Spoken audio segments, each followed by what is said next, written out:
Hello Sublation Media viewers and readers, it's me again, Douglas Lain, and this video will be a return to the fourth chapter of Guy Debord's 1967 classic, Society of the Spectacle.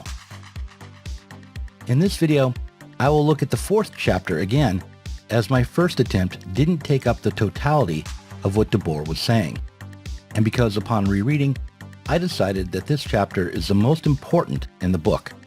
It turns out that Debord agrees with me. In 1969, in a letter to the Italian section of the SI, he wrote, "The fourth chapter holds the principal place in the book.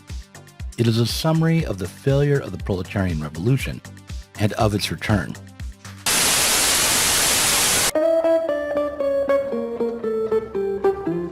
To start, we should recall that the Situationist International was begun in the 50s in a France whose left was dominated by Stalinism.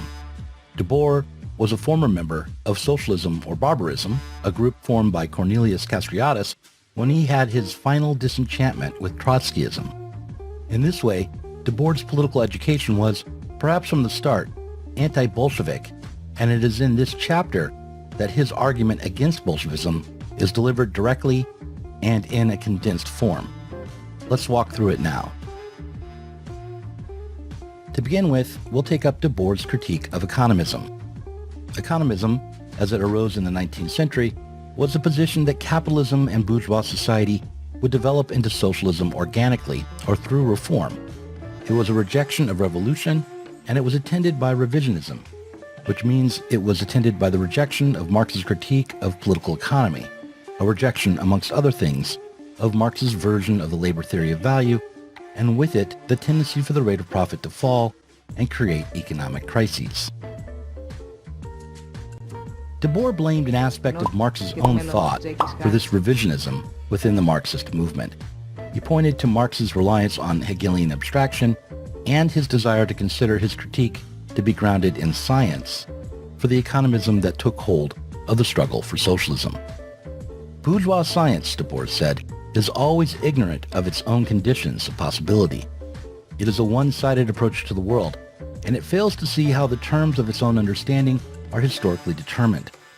This way of thinking led to an overvaluation of technological development or the development of the power of productive forces materially as opposed to socially as a cause of social change.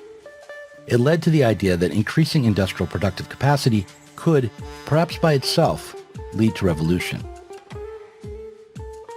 To better understand how we might think beyond the bourgeois, to think dialectically, we should consider what the Marxist theorist Moïse Pastone once said about the reason we are in a world defined by the passage of uniform moments in time. During the Song dynasty, the diplomat and administrator Su Song coordinated and planned the construction of a gigantic water-driven astronomical clock tower for the Chinese emperor. This clock tower measured standard and uniform moments of time in an effort to track the movement of the heavens, but the mere ability to measure time in this abstract manner did not lead to the use of such devices to dictate or direct everyday life. Further, when Europeans first brought mechanical clocks to Japan, the Japanese, who already had clocks that measured variable hours to fit within the seasonal reality of time, modified the European clocks to measure these same variable units. And the court's controlled, so you're sure that time is right. It was not until early forms of wage labor emerged that abstract units of equivalent moments of time emerged. And clocks that measured these units arose as practical instruments only after these abstract units of time already dominated social life. The modern clock, rather than imposing reality upon our lives, was itself a consequence of the production of that reality by a newly emerging working class.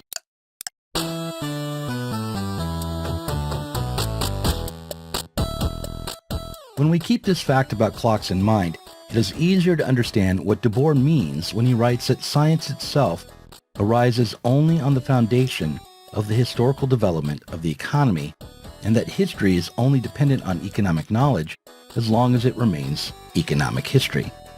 He means that our task is to organize the working class so that we can change the totality of productive relations that set the terms for our science. For Debord, revolutionary theory must lead to the breaking with or negation of wage labor and commodity production. Revolutionary theory must lead to the dominance of society by a dictatorship of workers' councils or the dictatorship of the proletariat, or else it is merely revolutionary ideology.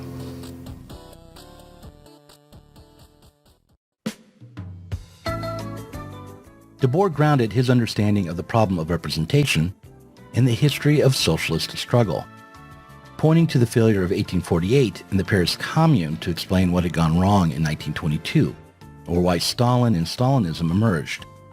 He pointed to Marx's work in the British Museum, the critique of political economy itself, as symptomatic of Marx's and the First International's failures. Debord wrote, "The Paris Commune was defeated in isolation. As a result, revolutionary theory could not yet be fully realized." This is to say that Debord believed that it was only after the workers came to power, only through revolutionary action, that a true understanding of the world could be born. Debord rejected Marx's critique of political economy as a kind of positivism that leads to quietism, and suggested that studying the economy on a scientific basis led to turning over the responsibility for action to the economy rather than to the workers. The Marxists believed they simply had to wait for a final catastrophe. Until then, they could simply aim at reforms. Debord was critical of orthodox Marxism's embrace of the state as a potential tool for proletarian power, as Marx himself had seen how the bourgeoisie had renounced all claims to history by reducing all of history to an economic history of things managed by what had become a bourgeois state. Those Marxists who believed that the seizure of state power was the beginning and the end of revolution had both accepted the continuation of class society or capitalism, but had also abdicated their own responsibility to shape history, desiring only, as Debord put it, quote, "to be condemned to the same political nullity as all the other classes." What Debord wanted was for the workers to break free from ideologies imposed from the outside and to become the agents of their own emancipation, the subjects of their own future. What he got was a transformation of a Fordist and consumer society into a neoliberal postmodern one. To examine what Debord is presenting in his fourth chapter with a bit more clarity, I want to reframe the problem that he presents as arising from the history of the socialist movement as a problem that can be understood abstractly. For Debord, our attempt to understand the world, to see it objectively as it is, entails an attempt to freeze the world in place and to miss out on the way the world is changing or could be changed.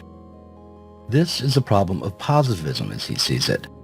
When we study the economy, when we try to understand how class society reproduces itself through production and exchange, we risk taking these historical categories to be the ultimate reality. But if we understand what Marx means when he talks about the fetish nature of the commodity, we can overcome the problem. And we can overcome this problem without first changing or breaking with capitalism. What we take as reality is our own product, especially as what Debord called the spectacle finishes up the project of colonization. The spectacle operates under the rule of the commodity. It is shaped by social relations mediated by material relations. It is a theater of the economy, both its appearance and its justification. However, that commodity is itself governed by rules, the value or meaning that makes these rules significant, that determines the outcome that will be achieved by following them, are produced by the proletariat in its totality. The task of the socialist is to help organize the proletariat so that the totality of workers become aware of what they are creating.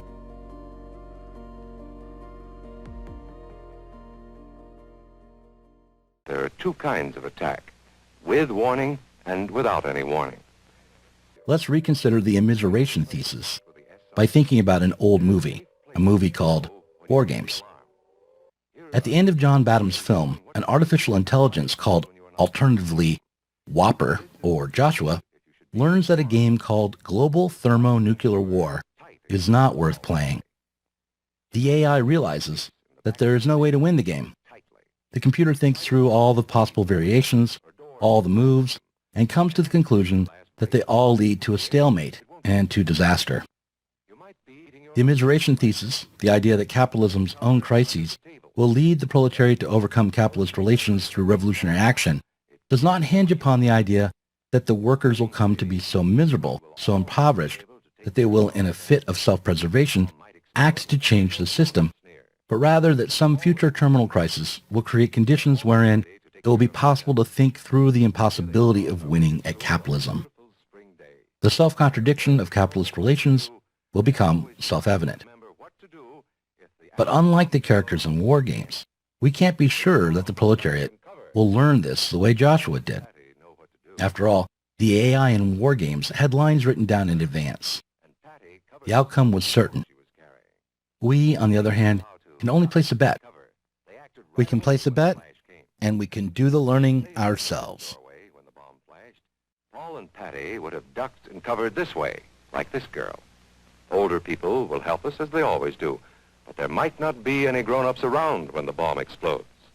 Then, you're on your own. Remember what to do, friends. Now tell me right out loud.